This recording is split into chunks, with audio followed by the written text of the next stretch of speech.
With more than 6,000 small and microcap companies listed, if you're looking for the next apple at the earliest stage, then channelchek truly is the orchard. The listed companies support channelchek, so it's free for you, the potential investor, to gain access to institutional quality research from FINRA licensed analysts, advanced market data, industry reports, news, and a growing catalog of videos and webcasts. Make sure to subscribe to our YouTube channel and register for channelchek so you're always up to date on what's going on at the small and microcap data place.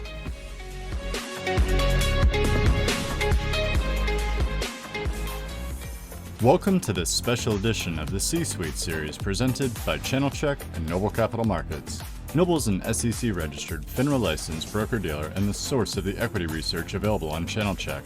This Uranium Power Players Investor Forum presentation features Blue Sky Uranium Corporation, OTC ticker symbol BKUCF, TSX.V ticker symbol BSK.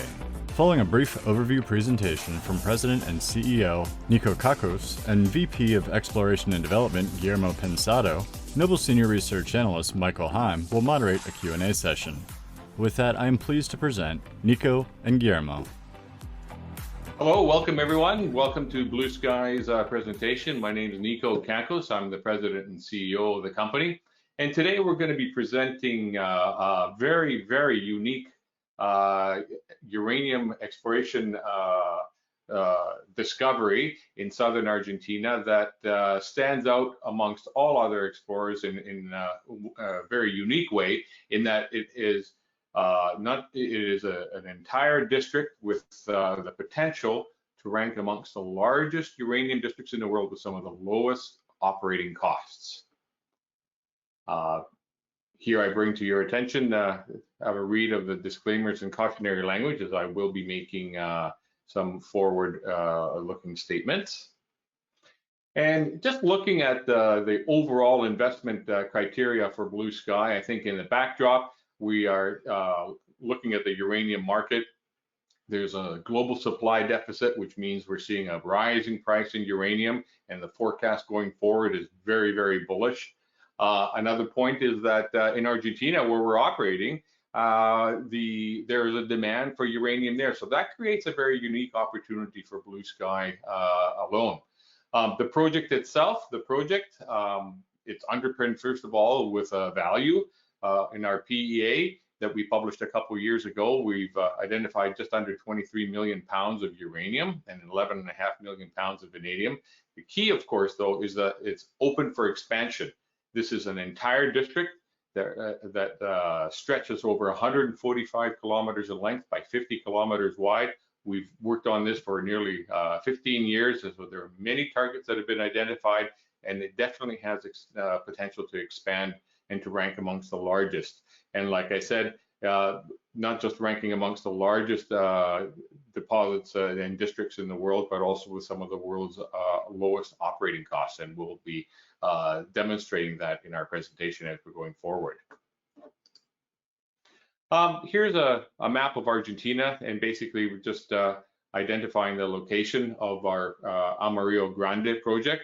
It's the large yellow blob there on the map.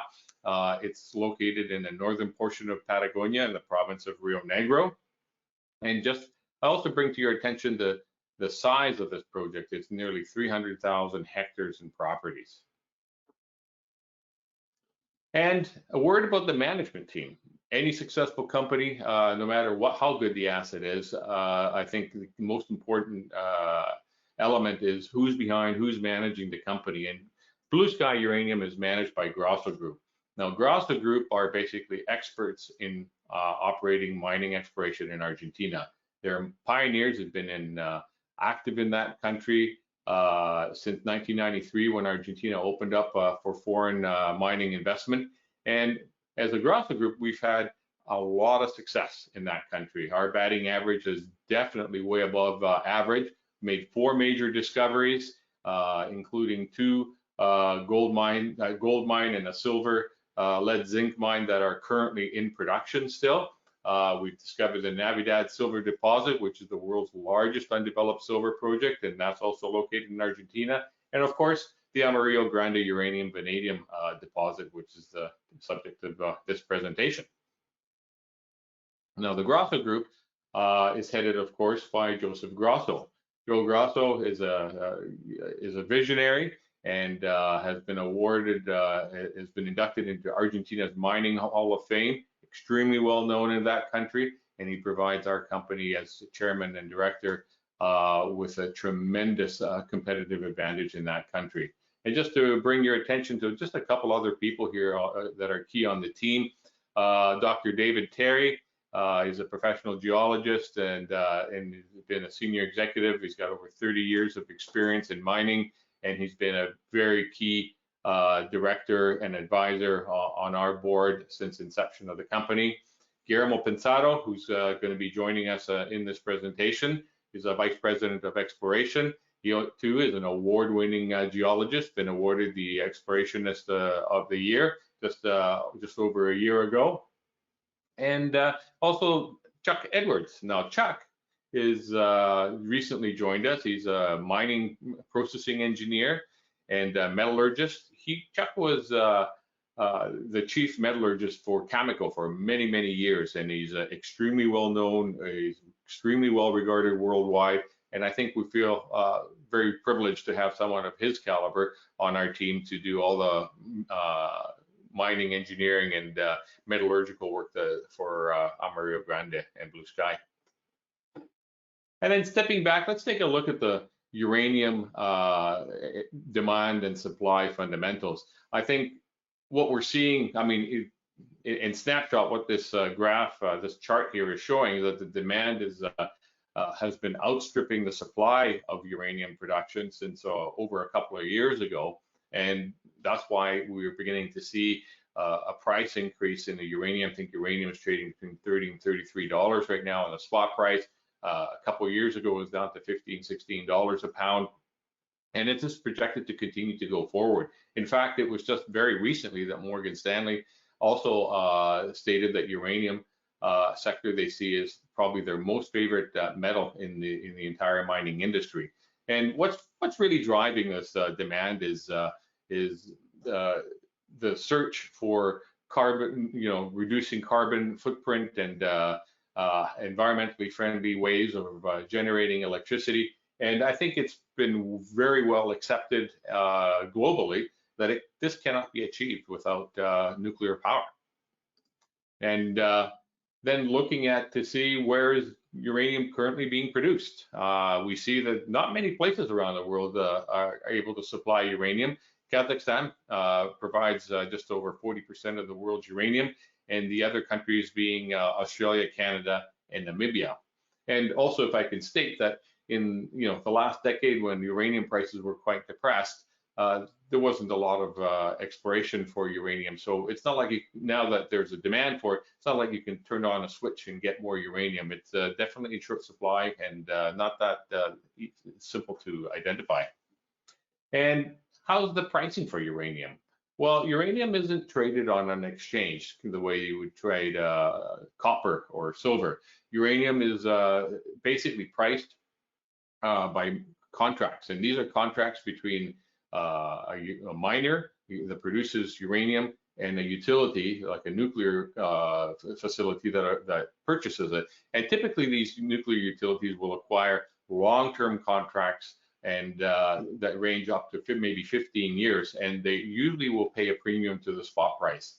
And that's so what we usually find is the spot price, but the real price of uranium is typically higher than what's visible to us in public. And then another point that a lot of investors are not aware of is that Argentina is a nuclear country. In fact, they've been in a nuclear business since the 50s. Pretty well almost as long as the United States has, and they're very active, extremely well regarded. In fact, the International Atomic Energy chair is an Argentinian, and Argentina itself has got 3 nuclear power plants in operation right now. They've got another one that's under construction. They've got more in the planning stage. They're involved in research reactors, particle accelerators, and everything. The only thing that Argentina does not have is the production of uranium.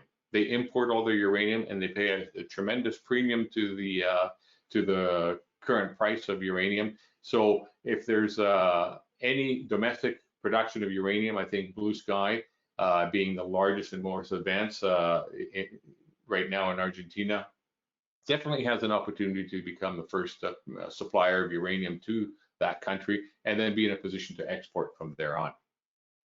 And this brings us to the actual description of the Amarillo Grande project. And for this, I'm going to pass it over to Guillermo Pensado, who will very ably give you an overview of the project.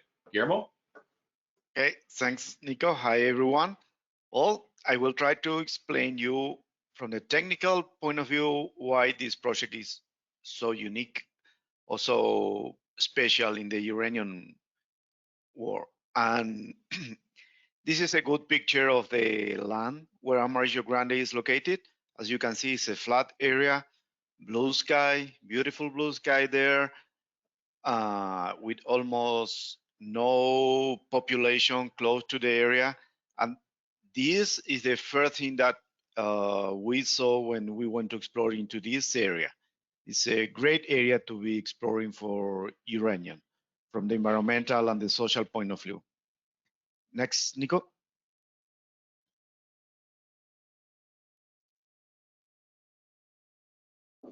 So Amarillo Grande is a big project located in the central part of the Rio Negro province. This is the northern part of the Patagonia in Argentina, which is a new district discovered by Blue Sky back in 2006.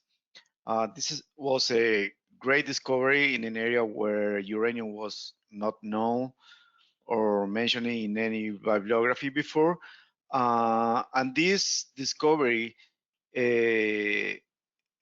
led us to start an intensive exploration program with airborne radiometric survey, field work, and many things that along the years we were discovering new uranium mineralization zones on surface, like Anit in 2008, and finally Ivana in the southernmost sector in 2011. After that, we started to focus when we understood that we have this enormous trend of mineralization. We focus in Ivana sector in the southern portion, as I mentioned, and there is where we started to define the first initial resource of uranium, and we did our first preliminary economic assessment. Next, please. As I mentioned before, the project is located in a really flat area. It's a big depression in the middle of the province, below any other community or city in the province.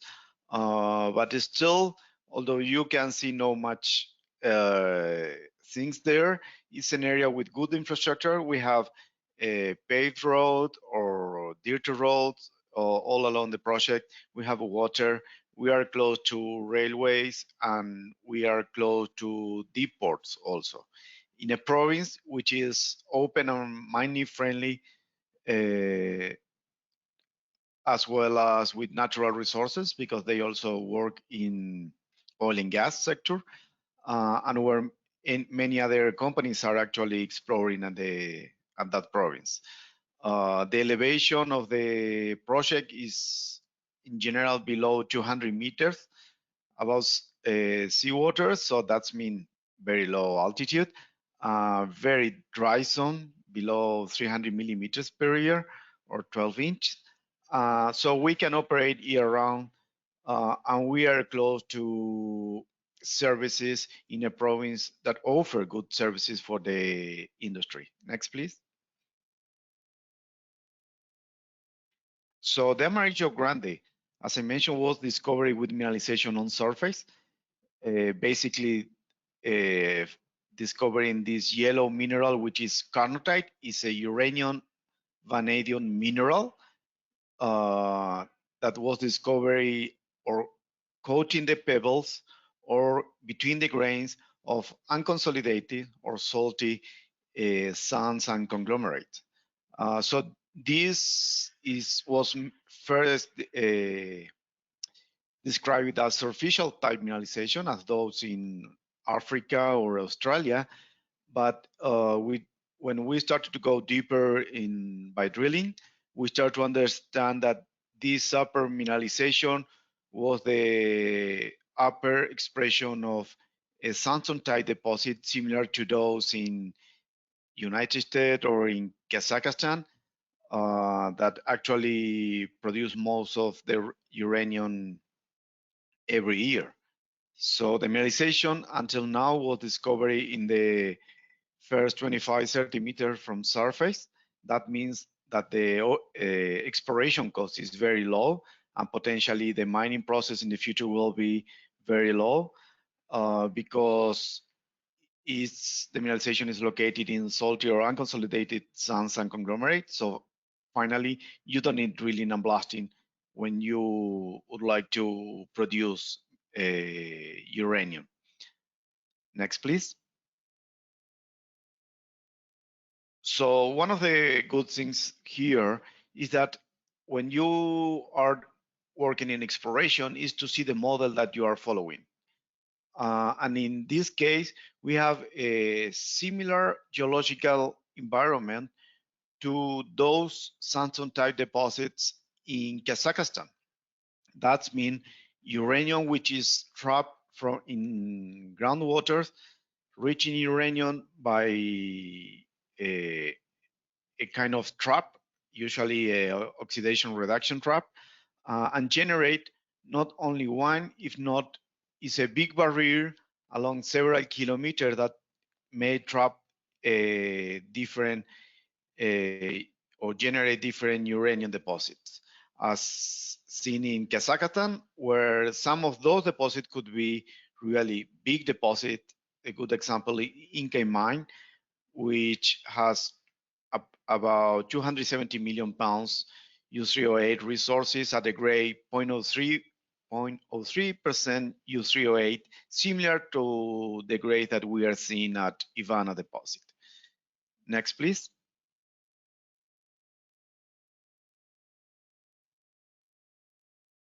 So the first thing that we wanted to see, after we realized that we have a big district, all 100% controlled by Blue Sky, we wanted to see if those deposits or uranium mineralization that we were seeing on surface could have the volume to become a potentially economic deposit and be competitive in the uranium market. So this was our first goal, and we achieved it back in 2018, first with the initial resource estimation,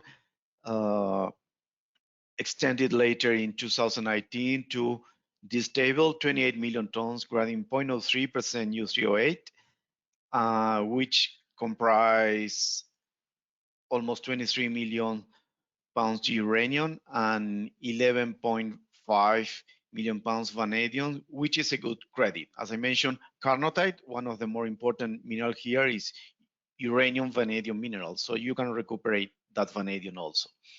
The mineralization and where we are focused now, although we know that we have a huge district, from the economic and the strategic point of view, we are exploring for the initial 25 to 50 meters from surface.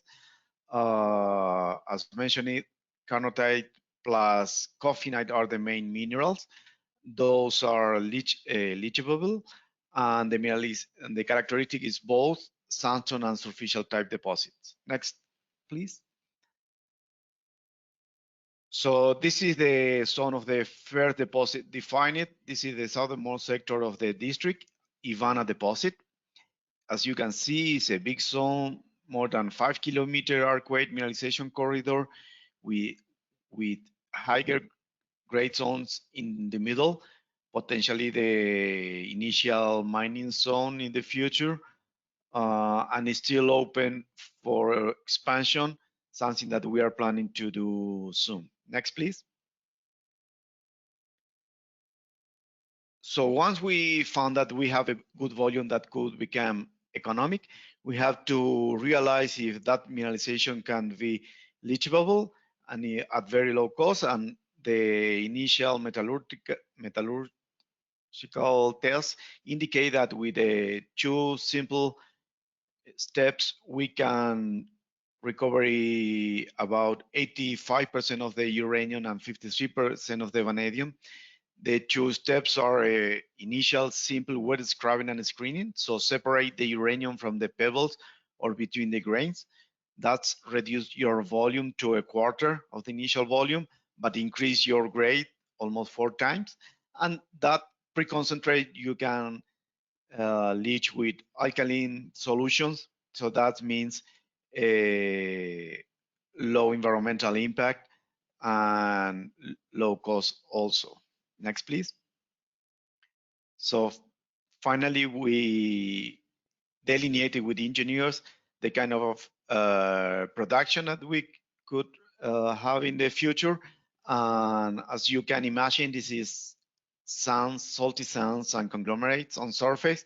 So would be like a simple sediment quarry, just taking the material, doing the processing, and returning the unmineralized material or recheck after that into the quarry, and finally do the entire remediation by the end of the production. Next, please. So with all the technical data, means the volume and grade, the metallurgical results, plus the type of production that we can apply in this type of deposit, we run a preliminary economic assessment, or a QP, independent QP did it, in fact, and we got those results that probably Nico may introduce to you. Thanks, Guillermo. And yeah, the real reason behind this was to see, as Guillermo stated, is this deposit now competitive in the current environment vis-a-vis other producers around the world. So we looked at a couple of things. One was we focused on the capital costs. How much would it cost to actually put something like this into production? And the numbers came in at around $100 million plus a $28 million contingency. So that's an interesting number, because as we go forward and uncover and make further discoveries, that number we don't expect to change too much. So that kind of sets a parameter in our mind how much it would cost. And then the other thing is, for every, if this was in production today, what would we be producing uranium at? And what we see is the average life of mine cash costs would be just over $16 a pound of uranium. And with all its sustaining costs, just over $18 a pound of uranium.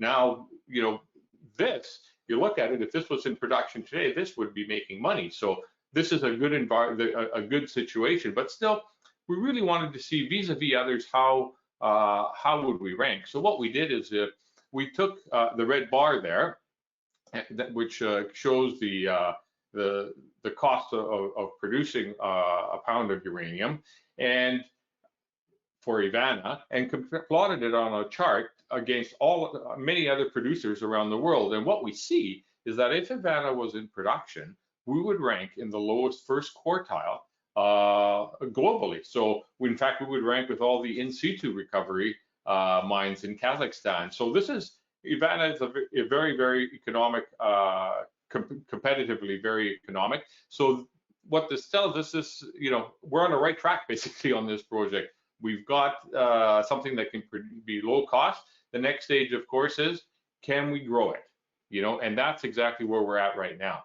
Here, we're stepping back again. Here's a map of our project outline at Amarillo Grande. And down at the bottom corner, number 1, that's the Ivana deposit. And over the course of the last 15 years, the work that we've done, we've identified many, many other zones. But we're going to really focus around on the zones on the Ivana deposit. Numbers 2 and 3 are situated just 10 and 20 kilometers just north of the Ivana deposit. Those numbers represent the Ivana Central and Ivana North. In fact, we recently announced just this spring a 4,500 meter drill program that commenced on those zones, and is still currently underway. And then targets number 4 and 5 are the Cateo Cuatro and the Ivana East targets. Again, these are areas that if they were, you know, we're getting geared up for drilling and awaiting permitting, And if we find additional resources in this area, we would be able to operate all of this out of a single, mobile production plant with the $100 million pre-production costs, that we kind of indicated at the beginning. So that's the stage that we're at right now with that. The current program, 4,500 meters, we drilled just under 1,600 meters so far. We're awaiting results to come back. We should be getting results from our drilling the next 2 to 3 weeks. So I'd expect before the middle of September, we'll be in a position to be announcing our results from the drilling at the Ivana North. And basically, in conclusion, this is a great project with very easy access, excellent provincial infrastructure, and with both the federal government and a provincial government being involved in the nuclear industry, this is something that we see a lot of support locally. The next thing, the characteristics and the settings are very comparable to Kazakhstan, which are some of the biggest and lowest cost producers in the world. As we saw at the opening of the presentation, more than 40% of the world's uranium comes from there. And there's value already in Blue Sky, just under 23 million pounds of uranium, 11.5 million pounds of vanadium, and definitely room for expansion and for adding to that. The initial PEA establishes that, yes, this project is potentially viable. And, like I said at the outset, this Blue Sky's Amarillo Grande project does definitely have the potential to rank amongst the largest uranium districts in the world and be in the lowest quartile of operating costs. And with that, I want to thank you all for listening and turn the microphone over to Michael Hine. Thank you, Nico and Guillermo. It's a great presentation. I'm going to dive right into the questions, and the first one is one that I'm sure you've gotten a lot, and that's just to talk about the timeline. I've heard you say before you want to spend maybe a year or so drilling out, and it might take 3 years to get things up and running after that. Is that still a good time frame to use? Yes, about a year or so. What we want to do right now in the next 6 months or so is continue our exploration drilling. Our goal here is to continue to drill out these identified targets and be able to add more uranium resources to the already existing deposit. And simultaneously, I think what we're doing is we would like to start moving the project towards a pre-feasibility study, because that in itself will take about a year. At the completion of that, then we'll be able to make a more definitive production decision. That would be the decision point. And then after that, moving the project forward to production, we estimate it would take approximately 3 years. It's a absolutely terrific project, so I'm going to do my best to poke some holes in it a little bit. Welcome it. We've got the preliminary economic assessment, and that just covers the Ivana sector, the Ivana district. What makes you feel that this could be a bigger project, that we could have similar results in the other parts of the whole play? Well, I'll open up with a short statement and I'll pass it on to Guillermo. He's going to be much more capable to tell you that. But what we've seen, by drilling out and understanding the Ivana deposit very well, I think we've come to understand the geological model that results in what the reason for why there is uranium there. I think we understand that very well. And then applying that to our knowledge that we've accumulated of where mineral occurrences have occurred throughout this 145-kilometer trend, I think we're feeling fairly confident that there are other similar regions displaying similar types of characteristics, geochemical, geophysical, which gives us a lot of confidence that we'll be able to find more deposits elsewhere. Guillermo? Well, yes, as you could see on the presentation, this is a huge district, entire district. It's not a deposit. We define it a deposit in the southernmost sector, but this is a district entirely controlled by Blue Sky. The decision from the strategic point of view was to start discovering a simple deposit first. But we know, because all the exploration came from north to south before we discovered Ivana, that we have uranium mineralization all along the 140 kilometers. This is similar to when you go to the northern part of Chile and you find copper everywhere. In between, you need to define the deposit. Well, here is the same. You see huge area, 145 kilometers, where you can find uranium. You fly airborne radiometrics and you see anomalies all the time. So now we also understand the geological model who gave us the discovery of Ivana deposit. And now we can compare with other districts in the world, something that the geologists like to do. And we find that the geology have many characteristics similar to the Kazakhstan, where you can see like a big barrier or trap where many uranium deposits are trapped. At this point, we found the first one, but we believe that this corridor that we could recognize along the district have the potential to comprise more deposits. And this is where we are focused now, to go for the second discovery in the same district. The other good thing is that the first drilling program that we started immediately discovered Ivana deposit. This is not easy to do. In exploration, this is really rare, that you immediately discover in 3-4 months a deposit. And if you see the timing, we started drilling in 2017. In 2 years, we already have the preliminary economic assessment. This is rare also. This show about or indicate the potential of the district. You said you have 100% control. Will there be royalties associated with this? No, it's all the property we're claiming by Blue Sky. You only have the legal provincial royalties that as in many other company in Argentina or any person claiming a property, but we don't have private royalties with anyone. Okay. And you said the infrastructure is set up. Will you have any problems with labor?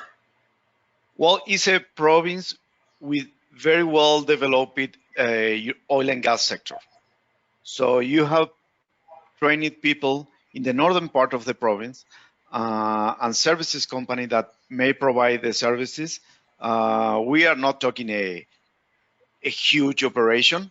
I mean, we are talking an operation that may have 150 employees in total if this run in the future. And you can have all the experience probably in the province to run this. In fact, most of the geologists that we are contracting for the exploration services are from the same Rio Negro Federal University that have a college there. And then when we get to the point of moving forward with this, $128 million is still a large amount of money for a company of your size.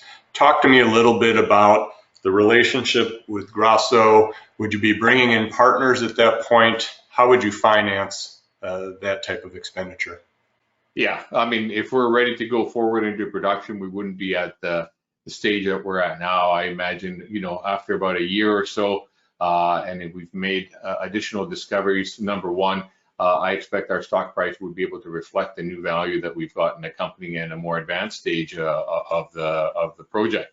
But and then our more fundamentally, while even though, as Guillermo stated, it's a simple project to be able to put into production, we also recognize that we are not producers, we are explorers, and we're pretty good at exploring. We've got a pretty good track record. So I think at that point I'd be very keen to bring in an experienced large nuclear uranium producer that can either joint venture with the project as a partner, or even sell out a portion or all the project to them. It would be a decision to be made at that time, depending on the value that we would be given, and allow someone much more experienced to be able to move this project forward through the production process. Like I said, I don't want to pretend that we can accomplish all of that. We probably could, but having a track record and being a big producer is very different than being a junior exploration company. So that's the way we go forward. And why hasn't a partnership happened at this point? Is it simply the case that you feel you want to drill things out a little bit, get a little bit farther down the road? Yeah, I mean, like Guillermo said, it's not just how quickly we can add pounds to this. It's very cheap. So far, the mineral, the resource has been basically the first 25 meters from surface, and being able to announce, 4,500 meters of drilling, and if your holes are no deeper than 50 meters, that's a lot of holes, and you can move that fairly quickly. So, and as we discover, I think that's where the value proposition is here. As we drill out and make new discoveries, I think that's where the company's value is going to increase, and then I truly feel that that's value for our shareholders, and it'll be accretive value for our shareholders. So we'd like to see, let's grow this from 23 million pounds to 50, 75, 100 million pounds, and all of a sudden we'll be a completely different company with a very, very different valuation, much, much higher, and we'll be in a much better position to then pass on to production with a major producer.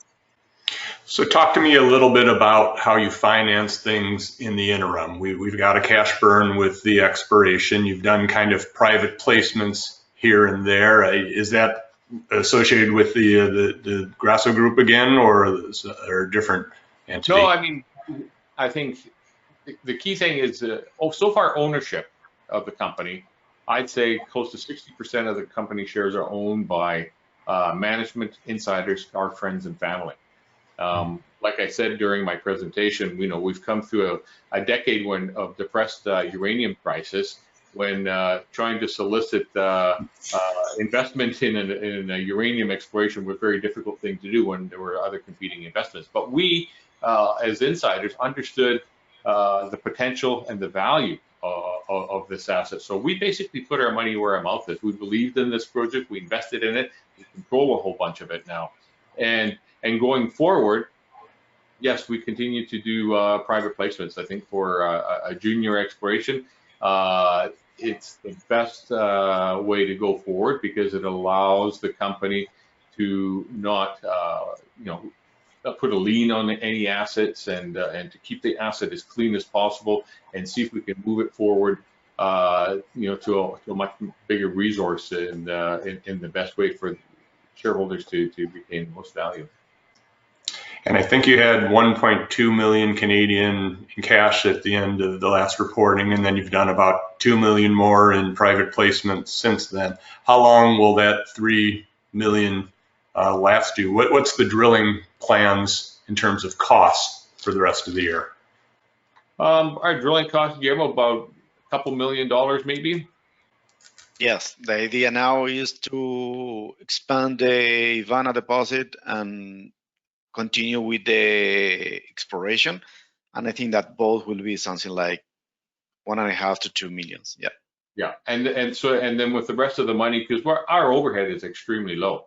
We don't, I don't collect a big salary. My upside is to be able to make the win with the shares that we own. So that's basically where we're at. I think we, with the money that we currently have right now, we definitely could go past the first quarter of next year, possibly into the second. And again, you've kind of said maybe 6 to 12 months of drilling, so that kind of covers the immediate drilling plans and programs.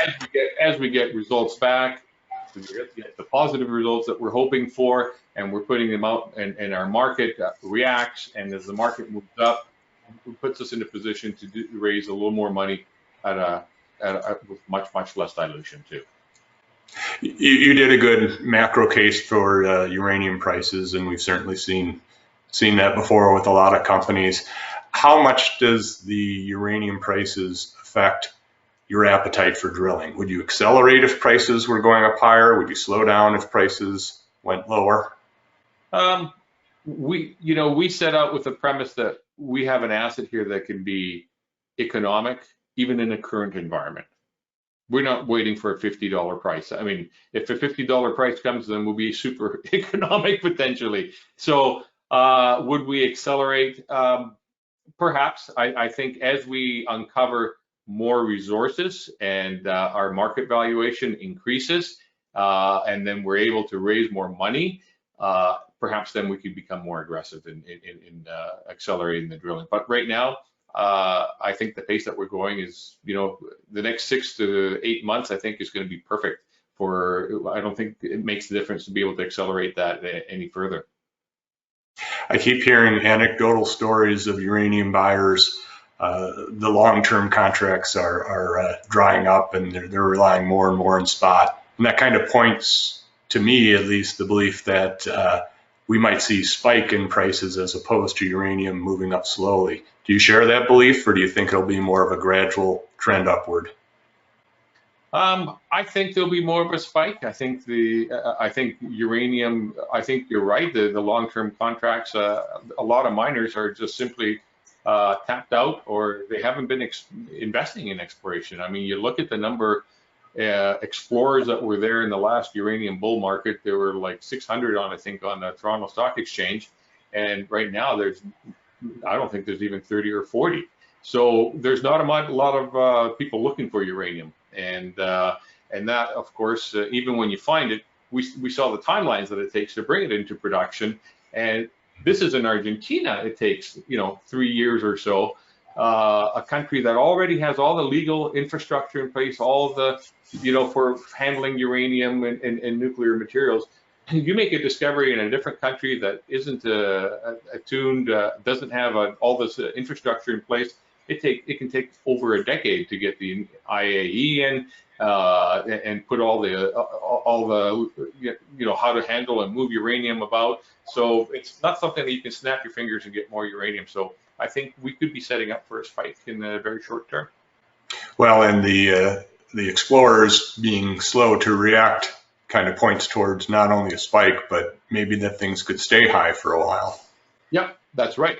And the demand, we're seeing the demand constantly increasing. Like I get news of new uranium reactors being announced to be built. There's a great new industry with the small modular reactors that are being used to power in a carbon-free way a lot of remote factories and whatnot. And I even heard, the shipping is looking to take on and become nuclear powered. So there's a lot of talk. I think uranium and nuclear power has become much more commonplace and much more accepted, rather, in the commonplace as a safe, reliable, and efficient way to generate electricity, then doesn't harm the environment in any way in terms of carbon. And you think some of your first sales could be right in Argentina? Yes, I think when we're at the point where we're going to be producing, Argentina, in fact, has a law that states that if there's any domestic supply of uranium, reactors within the country are mandated to buy from local uranium production, but at world prevailing market prices. So I think we could be very competitive and be able to do that. Well, everything looks very rosy for you. I wish you the best as things go forward, and we'll keep in touch and keep an eye on how the stock reacts to those good developments. Well, thank you very much. It's been a pleasure to be on the program. Thank you for joining us for this C-Suite interview presentation brought to you by ChannelChek. Visit our YouTube channel for more interview content, as well as virtual roadshows and conference presentation replays. New content is added regularly, so subscribe below to stay up to date. Visit channelchek.com or click the link in the description to access equity research, news, and advanced market data on this and the 6,000 other small and micro-cap companies listed.